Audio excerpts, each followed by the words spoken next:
Alina, I also there's a box sort of covering the bottom right corner of your screen. Now it's gone. with WebEx. WebEx. And I was wondering if are you going to turn on captioning or not? Yes, I would like to turn on Okay. the Google captioning that gets most of the words. Thank you, Jeff. And we are recording the content really with the hopes that that we'll be able to share it soon at as a video. So I'm so grateful to have some online teachers in the mix here. Today we have two folks. One is Megan, and the other is Kevin. They're both secondary art teachers. I got the chance to meet them virtually a couple of weeks ago and was just really impressed with all the things that they're thinking about and can share right now. I think folks, online educators, I think are often the first to say that online teaching is not the same as distance learning during COVID-19. Um, I think they have some best practices that can be really applicable and relevant to this situation. Megan, would you say a little bit about yourself real quick?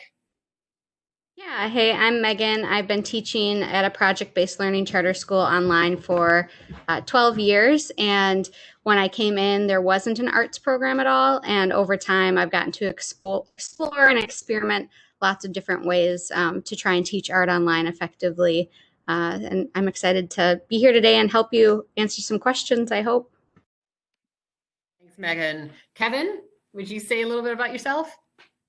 Hello, this is Kevin, and I am also an online teacher. I've been teaching online for about 15 years. I teach for Minnesota Virtual Academy, and then I also actually teach college courses as well online for Rochester Community and Technical College. And so I've been teaching both traditional art courses and also design and media art courses. Um, Basically, I've done it from for kindergarten through all the way through college level. So that's a little bit about me, I guess. Awesome. Thank you for both for being here and sharing. Um, we also have Jeff Plowman, who's the online digital learning specialist at the Department of Education, and he is an amazing resource. Also super insightful and wise in the situation. Jeff, you want to say a little bit about yourself? I don't know how I don't know how I can follow up that introduction, but I think the secret to being insightful and wise is surrounding yourself with fantastic people, and that's been my approach for a long time. So my background is I was a biology and environmental sciences teacher for a long time, and taught abroad in international independent schools for quite a while. And I've been able to draw on my network over there because some of them are entering week 12 now of distance learning. So that's been super useful. But yeah, like at the department now, I am the online and digital learning specialist, and I support the online schools that Megan and Kevin teach in. And just broader than that, digital learning for all. So it's a big task right now, but it's also an exciting time because I was just in a webinar with some other states, and someone mentioned in the webinar like a silver lining to all of this is that every single teacher in the state right now is innovating. Um, one way or another, like we've been kind of pushed off the edge, and everybody is having to innovate. So there's a lot of energy around that right now, and I'm just glad you're all here today to participate in that. Thank you. I'll be monitoring the chat today for Alina as well. And if you have questions, you can drop them in there. Thanks, Jeff, and thanks for doing that. Don't hesitate to interrupt me as stuff comes up. And I just want to make a quick, if you are the two online educators joining us today are visual media arts specialists. But I think a lot of the best practices that they can talk about and the fundamentals that we'll talk about today really apply across arts areas. So to sort of frame out what our objective today. So we know that there is a lot happening right now, and that distance learning came at us fast. And regardless of what our life situation is, it doesn't feel normal. And as educators, there's a lot of resource lists and social media examples and emails and possibilities, and that might feel overwhelming. So the purpose of this webinar is not focused on, say, tools or specific resources or lessons. So I do have a resource list where you can go to find some of those things, which I'll share at the end. Or you can email me, I can send it to you. But instead, we're really focusing on some of the basics, the fundamentals, guiding principles that will hopefully help you make decisions and prioritize your energy and your time and clear out maybe a little bit of the noise that we have surrounding us. And then I think also, like Chico Hamilton here says, it's something we know so well in the arts that a grounding in fundamentals is really necessary to build from. And so just I guess a reminder before we begin is that in all of this, really give yourself grace and patience. And hopefully you'll hear some things today that you're like, yeah, I'm really rocking that. And hopefully there will be something that you might want to think through as you're moving forward. The webinar objectives are to consider 3 fundamentals for distance learning, whether online or not. I think these can apply to online situations and non-digital situations. So the first one being clarity, second one, relationships, the third, individualized support. And then hopefully you'll have a chance to make connections and identify some next steps. I wanted to just acknowledge from the start that COVID-19 is magnifying inequities that have always been present, might have been overlooked. And just that it's important to really think of these fundamentals that we'll be spending some time with over the next hour in the framework of thinking about equity as well. So that I think it's all really grounded in the idea that we're thinking about how learners are receiving and perceiving what we're asking them to do, and that our kids are in a variety of situations right now, our students across the state, and just all these fundamentals go back to the idea that equity doesn't mean equal, and it doesn't fit all, just like it doesn't fit all in the classroom, and that different students are going to need different supports. That said, let's jump into the first fundamental, clarity. Educators are already realizing that we're not recreating our in-person classes online. I know there's a lot of hard work going into making online or non-online distance learning happening. And so as that's been happening so quickly, I think really focusing on the core learning objectives and those standards as a way to prioritize can help clear out some of the noise. And then paring down where possible.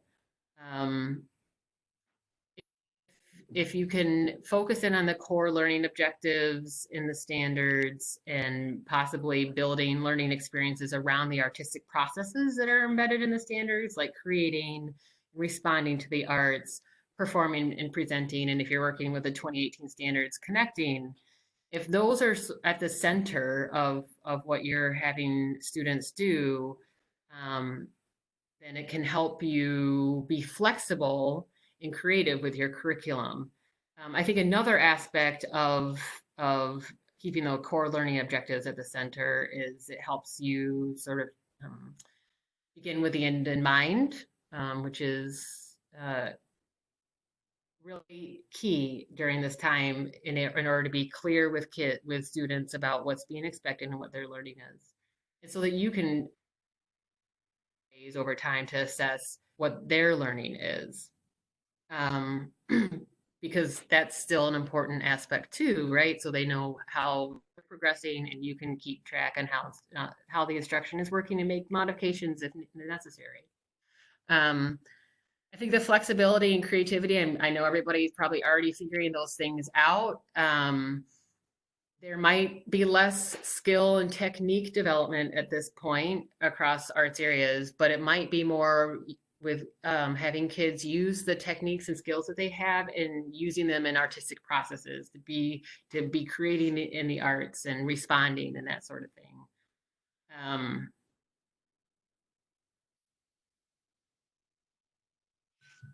I think the idea of keeping a goal and objectives really at the center goes for adults too.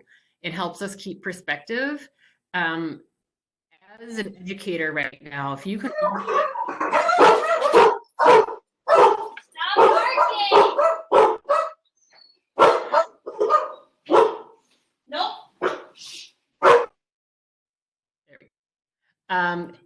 If you can only achieve one or two things during this time, what would it be? Is it helping kids connect learning with their home and their surrounding environment and their community?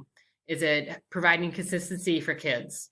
Is it wanting to just really make sure kids can process socially and emotionally through the arts? Is it wanting to provide opportunities for kids to document and reflect on this time through the arts?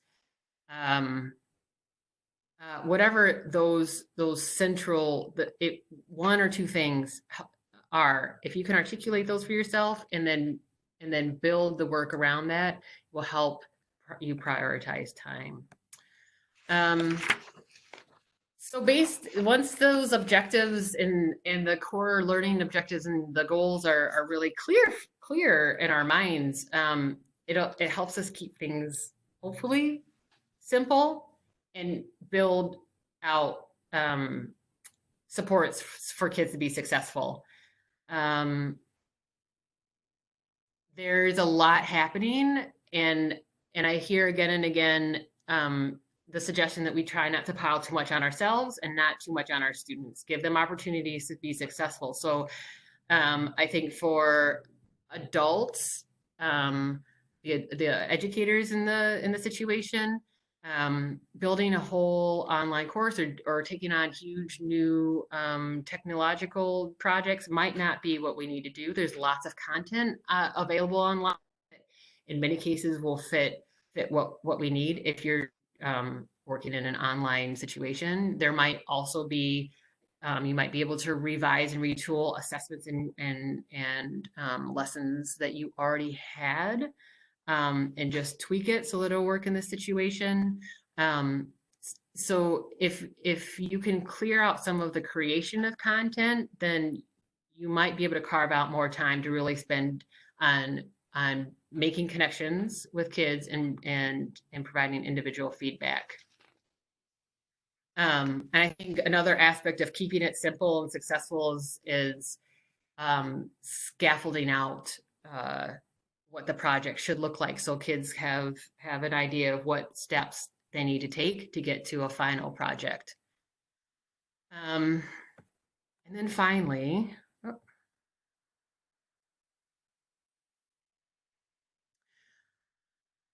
part of keeping it simple and helping kids be successful is really communicating clearly and in multiple ways. And we're,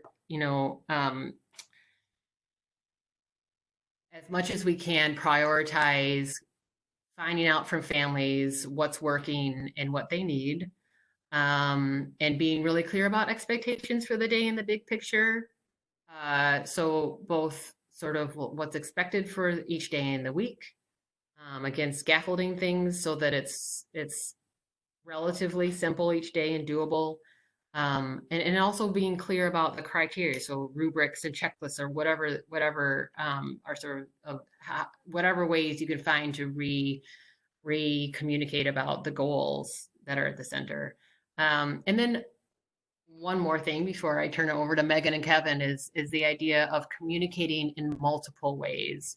I've heard from some online educators that say, like, it can be very attractive to want to sort of write everything out for an assignment in great detail and writing for some, but it might not work for everybody. So what in addition can be built in, like calls and videos to help in personal check-ins to make sure that students understand what the learning should be.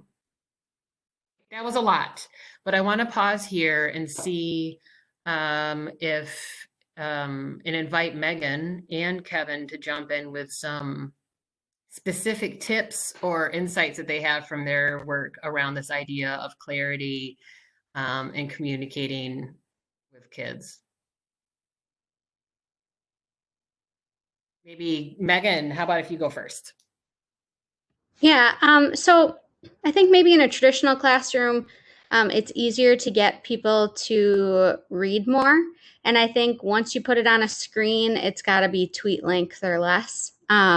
I think if you think about like even just emailing your peers, you probably have people who don't read emails thoroughly. So, and I think the other layer of that is making it accessible to language learners and to students with special needs. So, I'm not very concise when I speak, but when I write, I really try to think about what are the fewest words that I can offer?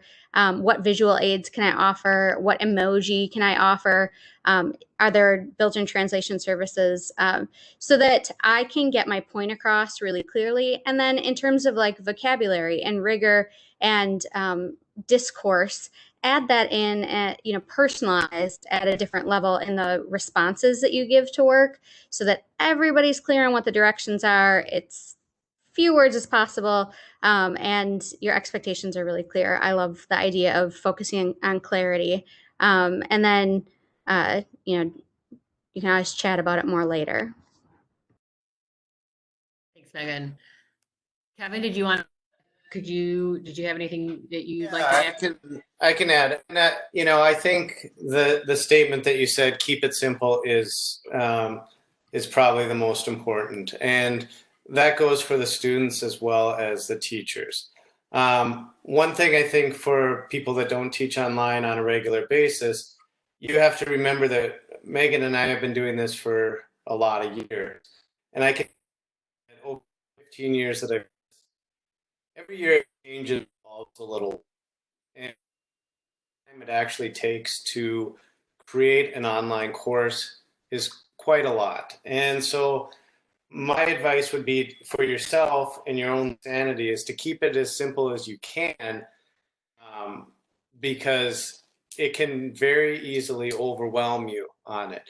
And then I think with curriculum, think about, what it is that you want to accomplish. What is it that you want to do during this time period?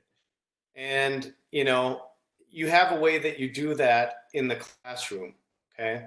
And now what you need to do is think a little bit about how are you going to be able to do that online, okay?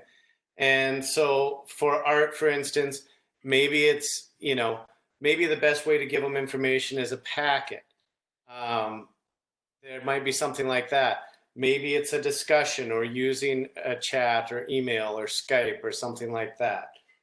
Some districts might have synchronous learning where you're doing something similar to this. And so think about what it is that works best for you. And as Megan said, keep it short.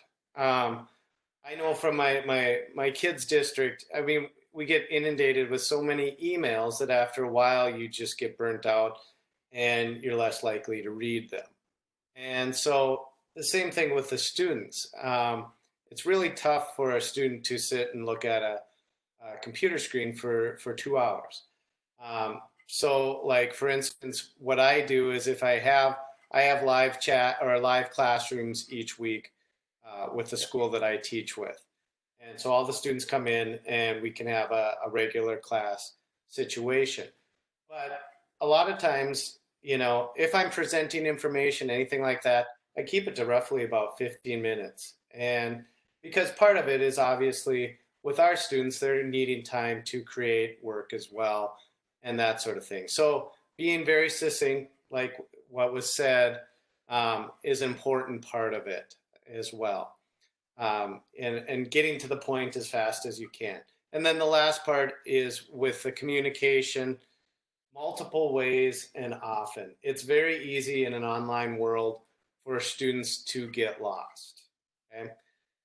It's very easy for them to not participate. So you need to find ways to reach them. And so that can be email, that can be Skype, that can be whatever forms you have. And I would look to your district to see what options they have available when they're doing for communication. And more than likely, they have things set up that will be very usable for you. So, yeah, those are, I think, the main points that I would have with the clarity aspect. Awesome. I'll Thank you, just Kevin.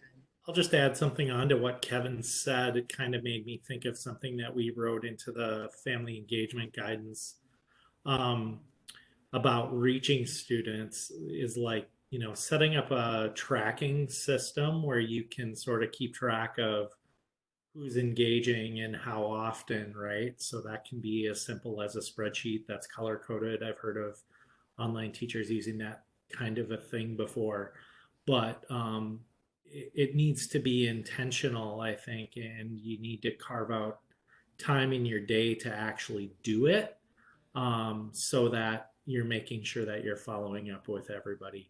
I would say that's kind of the main overall distance learning hot button issue right now, is that there are a number of students that are getting lost, right? And so I think we need to think about our efforts so far and what we've done, and change practice a little bit to try to reconnect with them. Yeah, thank you for that, everybody. And I think the idea of a system and regular, consistent check-ins in maybe in multiple communication ways goes whether the learning is online or hybrid or totally non-digital, because it's it's a challenge, but it's also an opportunity right now to rethink how we are communicating with families and with students.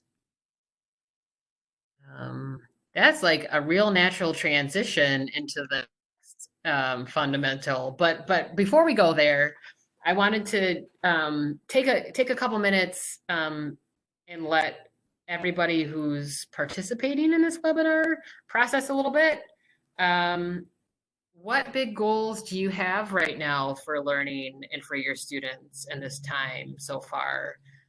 What stood out as being something that, if nothing else, you really want to make happen for your students? If you're I have some call-in users, but call-in participants, but if you're able to, please just chat that into the chat box. We can see what folks are thinking about so far.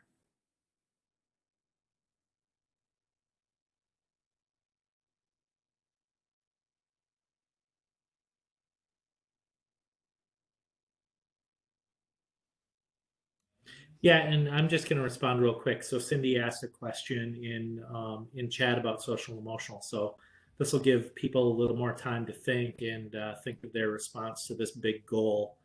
Um, but she asked kind of what's working, still having a handful of students who won't or don't respond. Yeah, and it definitely probably is social emotional. That is absolutely true, and that's you know the, I think the main focus right now is connecting um, with every student. And I would say what we've heard that's working is like thinking about who makes the connection. So is there one particular teacher who teaches this student who is having success connecting? Um, or is there a teacher who feels like they're close to the family? If not, I would try to reach out maybe to some advocacy groups who might be able to do some of that like community check-in work, and maybe even going with social distancing, dropping off a note or something, We've also heard of people sending like handwritten notes along with food deliveries if this is happening in your district. But any way that you can to make it known that, they're not in trouble. It's not a bad thing. You're concerned about their well-being and what they need right now, and how you can connect them to those services. So I would say make it about that and not so much about, the feeling of guilt that they probably have for not checking in. They're probably worried about truancy and all of those things, right? Like, I would recommend taking that off the table and making the focus just a positive interaction, right? To start. I don't know if that helps, but it's kind of what we've been learning from our family engagement specialists. Can I just add one point to that? So I think that I grew up in Grand Forks, and tells you about my age roughly, but I was in college when they had the big flood in '97. And it flooded the whole town. And so my college, which was Morehead State at the time, we actually canceled finals and that sort of thing. But the reality is when you have situations like this, I think that it's important to realize that some students may be missing because they've gone somewhere else. When the town flooded, people left, and some of them never came back. And so with this, you might have a few of your students who are living with a relative or something different than they normally do. And, so I think that, yeah, trying to figure out and having a positive spin on it is definitely a good thing. I think Go ahead. I was just saying, not giving up. Keep trying to reach out and find different ways. And my thought on it is that if you have students who aren't responding, that you have to set the bar really low and you have to make it human and personal. And so I definitely have been at points not related to coronavirus that I've had to say to students, hey, I'm just worried about you. Like, can you please just respond if you're okay or not? And I think one way that works really well is through texting, and I use a Google Voice number for that, so that I can set boundaries on my work hours and my emotional burden. So that's the thought I have about connecting with students. And then once you reel them in, then you can say, today, could you do this one thing? And then as they prove to themselves they can do more, you might, or maybe it's like Jeff was saying, you reel them in with they say they're okay. And then you say, does your family have enough food? Are you safe? And see if there are any social services that need to come in, which whatever your county is can always help you out with. And then see if they're ready for one academic thing. And that might be as simple as respond to your advisory teacher today. Yeah, I really like how you said that, Megan, that, that reaching out with the genuine care, right, as the first thing. I just wanted to read some of the things that are in chat because that is my job here during this webinar. Jessica says, as far as a goal or a focus, I'm trying to focus on the foundations and art basics. I have used and made videos to help with that. Darcy adds, I'm currently focusing on basics also and reinforcing content previously taught. Also wondering about the assessment piece, which you, I think, may get to later. Is that right? We could talk about it now. It says, what about the assessment piece with students that are lost or not engaged? And I think this is, right, absolutely. I think the same thing goes, that we've been saying, that connection first. That's the first step. And I think when I put out the idea of assessment, it's not a big A assessment, and it's really not. I'm not talking about grading. And we'll get more into feedback in a little bit, but I'm really talking more about individualized feedback to kiddos, so that that it's not a one-way communication, but hopefully over time you're finding ways to build in a back and forth communication, at least with most kids. And then I want to actually see if Shonda wants to unmute because I want to hear more about this. But Shonda says, my goal is to create assignments that are more about capturing this time frame and use the content and skills as a means for students to be able to pursue their interests within the assignment. Shonda, do you want to say more about that? Well, I guess I have like about 5 different preps, but I've been trying to figure out ways to kind of more self-directed learning. And so, and then something that will hopefully tap into how they're handling it. So for example, I have a graphic design class, and we could, pull ourselves down in the dumps, but I'm creating a inspirational quote positivity poster so that they can really individualize, they can pick their own inspirational quote. They can pick lyrics that really speak to them and then work from that. And I've got kids all over the spectrum from, that whole equity and privilege really shines through. If you look at the kids that are getting stuff done, they have security, they have food security, they have home security, they have devices. And the kids that aren't showing up, you don't know what's going on.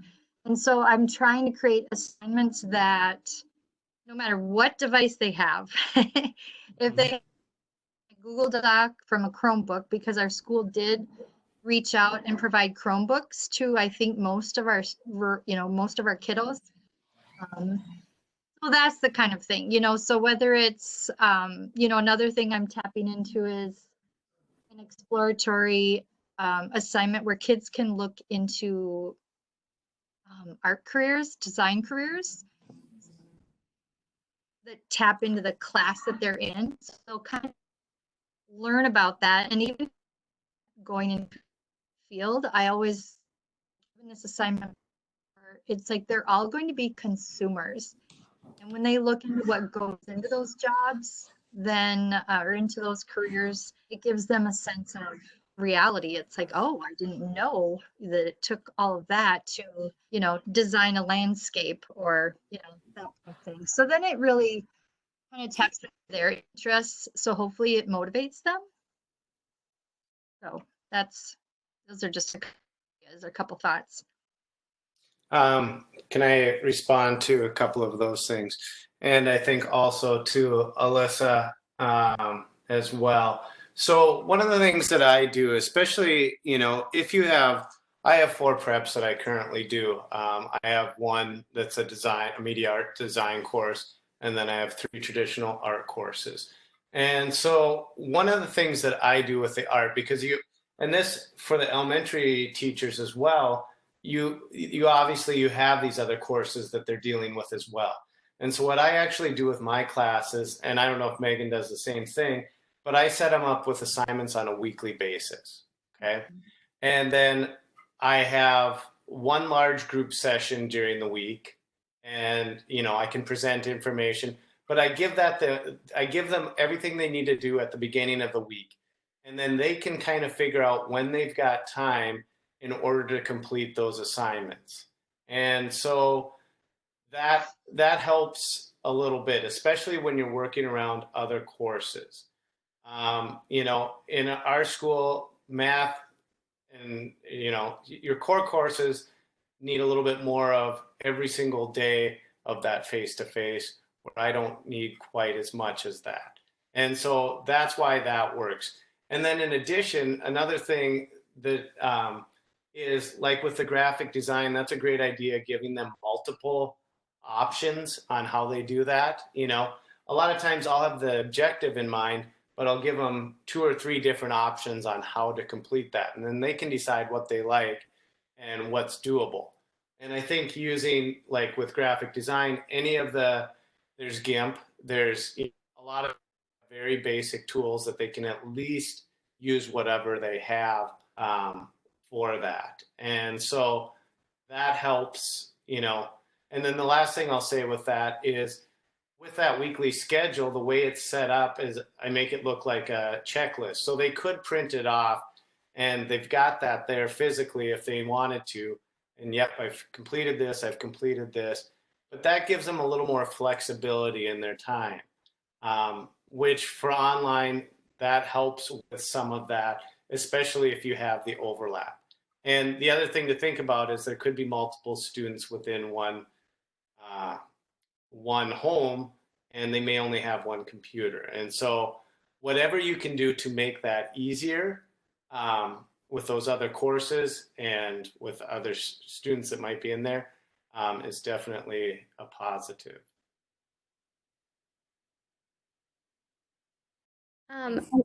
In regards to what's going on in the chat, Angie's saying she's got 550 students, and Jessica's saying, I love the idea of giving them things on Monday, but I'm treading water just trying to make it to tomorrow. So if I were an instructional coach coming in, looking at that situation, I would say team up with other people. So cut your workload in half, connect with their classroom teacher to do English, and maybe one of their writing assignments is draw an invention that would make this all easier right now. And so you've got the creative process, you've got higher level thinking, and then my kindergartner is doing a lot of this right now. She has to draw a picture and write a sentence about it. And then that way, one of you can check off that it's done and the other doesn't. And so, at this time, I would also say if you're creating original materials, I would generally tell you to stop. Like everything exists out there. There are so many great materials. Even as an experienced online educator, I don't make videos. The videos that are meaningful to my kids right now are the 20-second blips of their teacher saying, hey, I miss you. I know you're going to do a great job on this assignment today. I can't wait till we're back together. So go on YouTube, use all that stuff. I know like best practice would be to get permission beforehand, to use copyrights. But even if I think about reading books online, everyone's kind of said, hey, this is an emergency time. We'll go back to collecting rights after this is over. And for right now, I think most people are pretty open about sharing their resources freely, as we've seen with so many programs. And so anything that you can do to cut your workload in half, like that's not being a crummy teacher. That's thinking about my most important role right now is to be there social, emotionally for my students and to be present to what they need. And so I'm still going to make sure they're growing if they can. I don't know. Some students can't grow right now because they're in a state of trauma. We all are. But to varying degrees and with past trauma, being different between all of us. But I would just say whatever you can do to team up with other trusted coworkers who will help divide the weight of your labor, I would recommend doing it.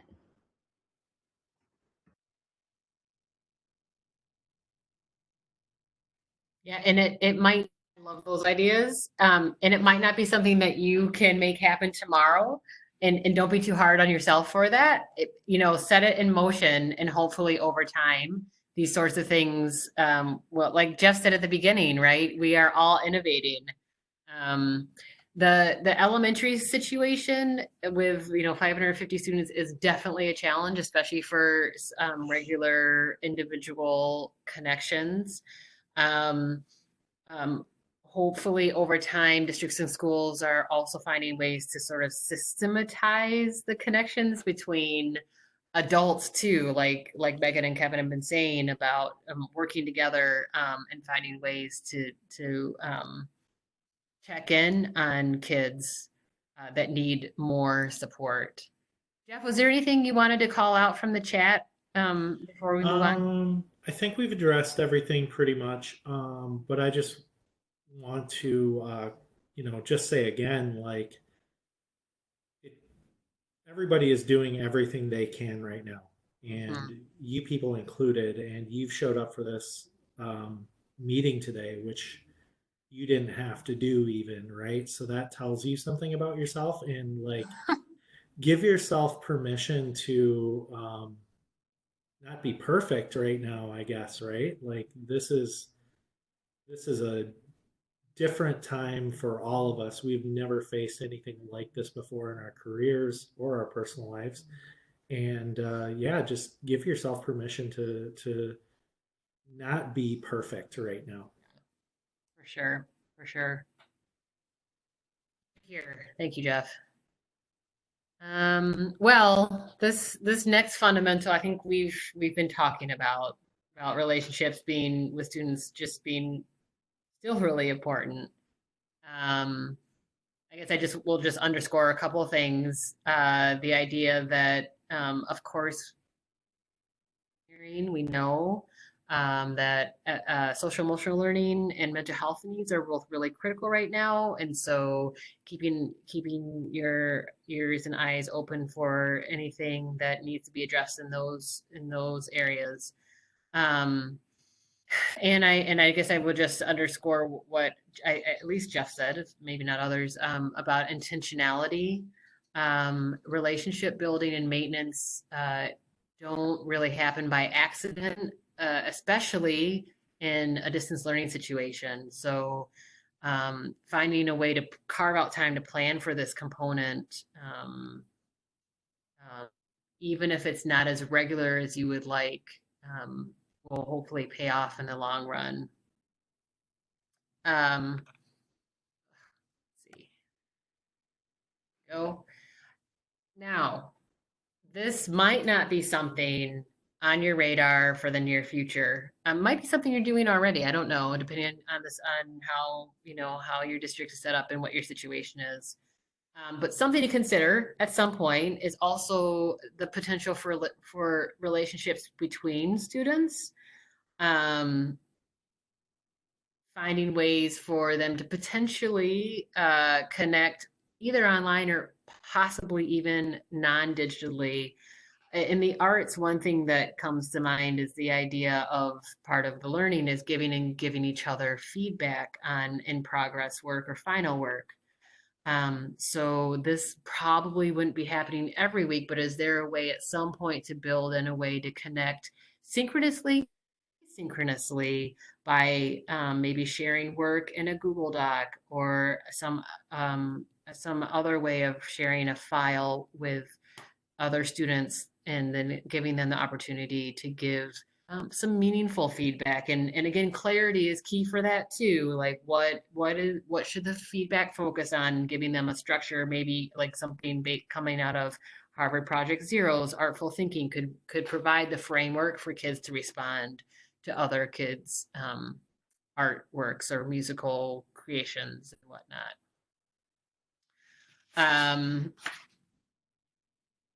That we've been talking about relationships a lot. Kevin, let's start with Kevin. Kevin, did you want to add anything to how you build relationships with students? So, with building relationships it is a more difficult thing in this type of setting. So you have to be creative about it. And, like the one teacher that has 550 students, it is going to be a daunting task to do that. And so what I would recommend is, start with the ones that are not getting met by another teacher possibly would be one thing with it. But, connections come in a lot of different ways with this. Sometimes it is a simple email and it's, just basically something saying, a lot of times, just like your regular classroom, if a student only gets the negatives, then that can be difficult. And so it might be even sending a mass email, something they turned in, even if it's at this point to reach more students, a little bit more of essentially a canned comment, that might be enough just to keep a student involved.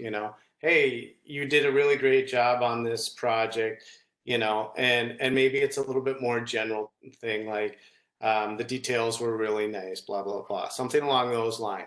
And what you can do then is send it as a mass email. The biggest thing, as I would tell you, is with the emails is make sure that you blind copy put it in that line instead of the CC or the main line. But so you can reach more students in doing something like that. And so that's at least a way to start to build those types of things. And honestly, I don't know if Megan thinks the same way, but sometimes, like when we do have synchronous, it's maybe even chatting for a couple minutes before class gets started, or after you're done, giving the students a few minutes to use the chat feature. Okay, it's things like that where they can start to build relationships with each other, and they want that. And so it's doing just little things that you can in that regard, I think goes a long ways. And like Megan said, think of this as a group thing. Work with your other teachers, and you may not hit every single student, especially if you have a large load, but try and make sure that somebody is getting in contact with the students. We run as teachers, we run an ongoing Skype for grade levels. And so if we have a student that is not showing up, you can see if somebody else is doing that. And the principal is a part of that as well. And so if you're losing somebody, then maybe it's even administration getting involved and following up with that student. And so it has to be somewhat of a group effort to really reach all of these students. Yeah, thanks, Kevin. Megan, did you want to add?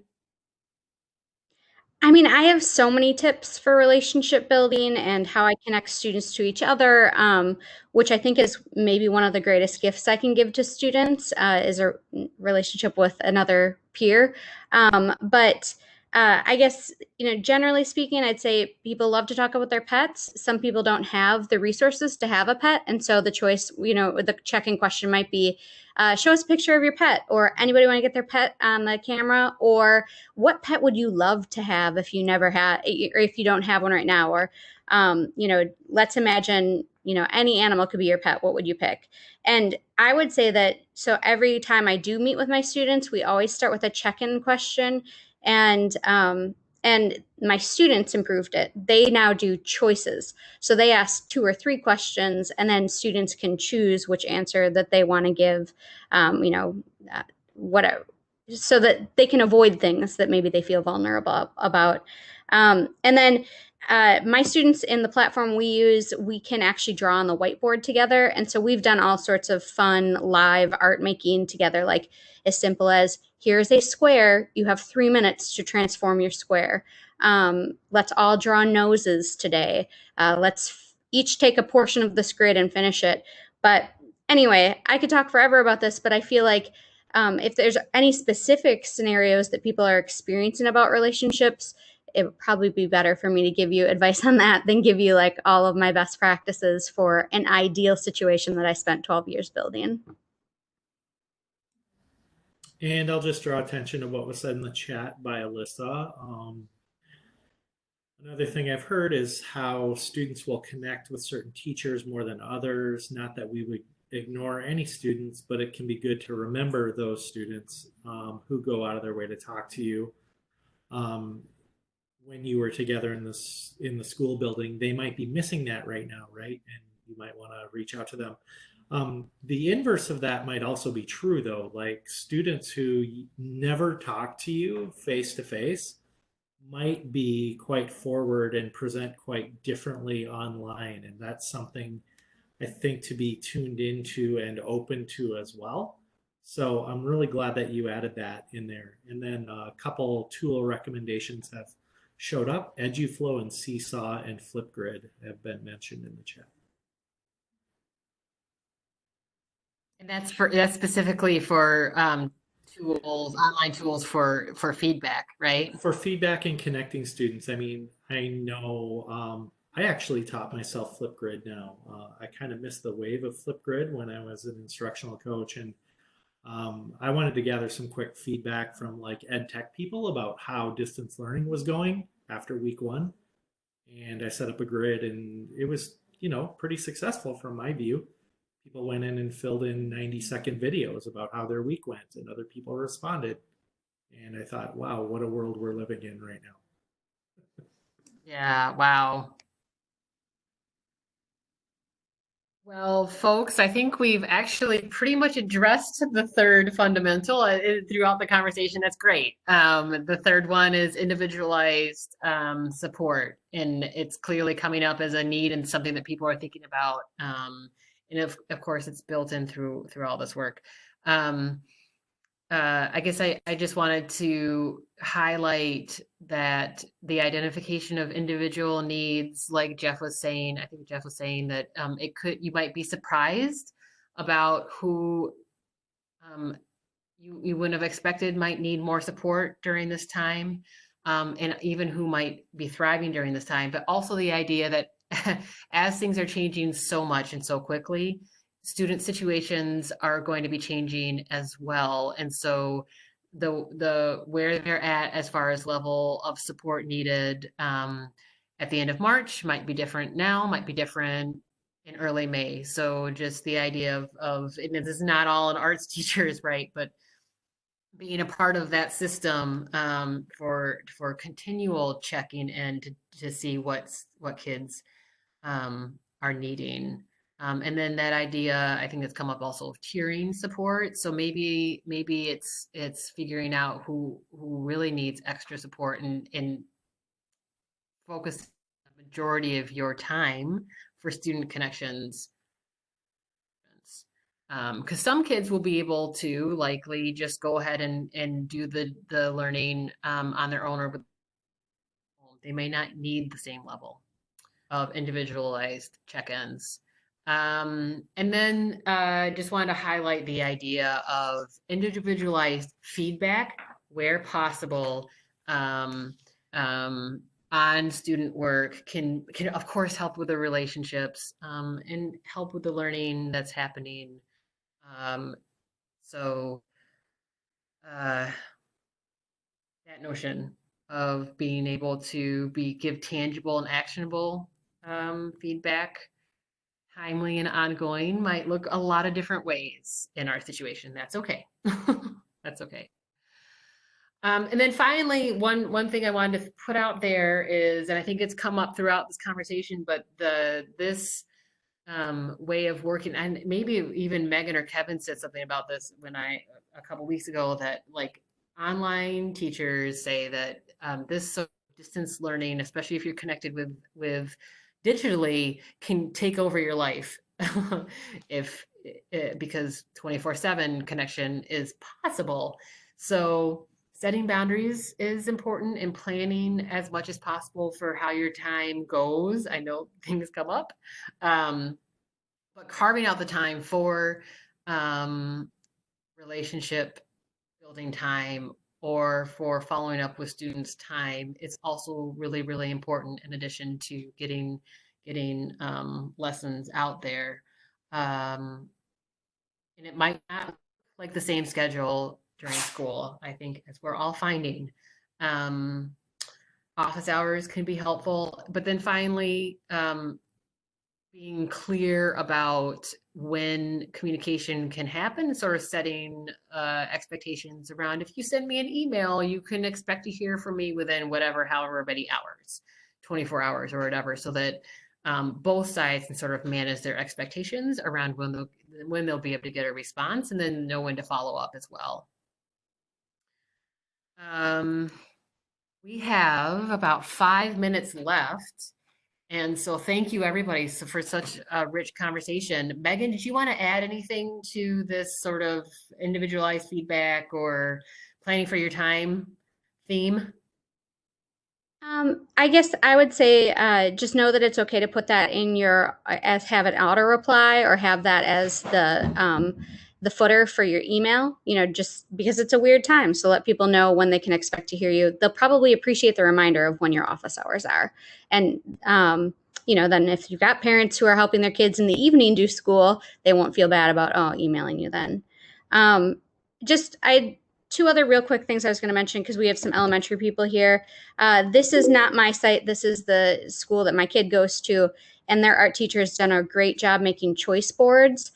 She puts 9 activities up, and then she says pick 3. If I were to give her feedback, I'd say give 5 choices, pick 1. And so if some of you are feeling like you're just treading water right now, you're welcome to email her and ask for permission or check those out and use them. And the last thing that I just kind of think about right now is that there's a lot of anger, I think, about the situation, a lot of frustration. And one of the best things that we can do is, as some people have mentioned in the chat, is like help people connect to this experience and deal with it. And so one of my favorite activities to do with students is to destroy something. Of course, they need permission from their parents. Of course, it needs to be safe, but it can be really cathartic right now to rip something up and make something new, and get that anger out. And that can be a gift that you're giving to your students for a social emotional skill. So I've had students do it after assaults. I've had students do it when they were really depressed about, losses of friendships and stuff. And so don't forget that destroying is a great way to create too. Good idea. Creation from destruction. Kevin, did you want to put anything out there as we're... Yeah, I can just say a couple of things. So office hours are a good thing. Then they can just drop in. And again, you might have students, I know when I taught in a traditional setting, you have some students that you just really relate with, and they may want to just say hi. And so having some sort of office hours is a good thing. I was also just going to say, adding to the idea of this can take over your life. You'll be like 10, 11 at night going, I'll just do one more email, doing that sort of thing. And so sometimes you literally have to just shut it down and walk away. Okay. You're always going to have the work no matter what. So, take care of yourself as well. Our school, and maybe Megan's does something similar. During the week, we have a 24-hour return policy. So Monday through Thursday, if somebody contacts me, I have 24 hours to contact them. But as teachers, we also expect the same, that the students should be contacting you within 24 hours as well. And obviously on Friday, if you contact me, it might be Monday before you get back to you. So set those expectations. Even my own daughter was like, I emailed my teacher 20 minutes ago and they haven't responded. Well, I'm like, give them some time, And so if they know that that is the expectation, then they'll settle down as well a little bit on that. And so I think that's an important aspect of it. And then the last point I would just make is, again, going back to the idea of don't try and do this all on your own. There are a lot of great resources out there. Museums for the arts, museums have education programs. They're a great resource. There's a lot of different places where you can find stuff that's already pre-made out there. And so I would make it as easy as you can on yourself. And, do what you can to support the students that you have in whatever way you can. So that's about it. Thanks, Kevin. And Megan added in the chat that sometimes the 24-hour contact is, I don't have the answer yet, but I'm working on it and we'll get back to you by Tuesday.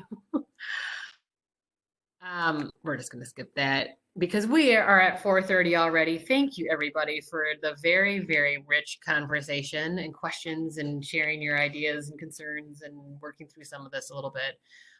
There is, as promised, not extensive, but a Google Doc with some resources. Actually, one of the resources is something that Megan put together. Megan, I hope it's okay because you'd share. Okay, great. So a resource that Megan put together, as well as a link to the Purpose Center for Arts Education. All of their art specialists are compiling and adding to support resources, including lesson seed ideas and materials. So check that out. And there's a couple other things on there. The family engagement toolkit that Jeff mentioned, a couple articles focused on equity and trauma-informed practices during distance learning. So feel free to look at that. If you need it in an accessible form, you can email me. If you have any questions or want to let me know something about this or want to see a future webinar focusing on something else, please don't hesitate to drop me an email. I'd love to hear from you. Kevin, Megan, Jeff, thank you so very much for being here and being a part of this conversation. Really appreciate it. And with that, I think we'll sign off. Have a wonderful evening, everybody. And please stay safe. Take care. Hope you're creating wonderful things when you have time. Bye.